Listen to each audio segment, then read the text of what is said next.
বাংলাদেশের প্রধান বক্সার মা ইউটিউবার থেকে পুরস্কারপ্রাপ্ত বক্সার হয়ে ওঠা জেক পলকে চ্যালেঞ্জ ছুড়েছেন।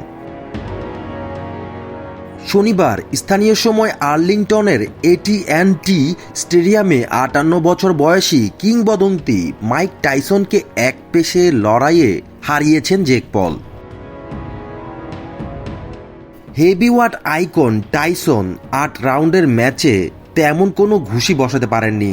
জেক পল 3 বিচারকের স্কোর কার্ডে বিশাল ব্যবধানে জয়ী হয়েছেন। স্কোর কার্ডটি এমন: 80-72, 79-73 এবং 79-73। সুরকৃষ্ণ চাকমা রোববার নিজের অফিসিয়াল ফেসবুক পেজে লেখেন, জেক পল 27 বছর বয়সে 58 বছর বয়সী কিংবদন্তি মাইক টাইসনকে হারিয়েছে। কতটা মজার! কোনো প্রকৃত বক্সারের সঙ্গে লড়াই করো, আমি তোমাকে হারাতে পারি। জেক পল।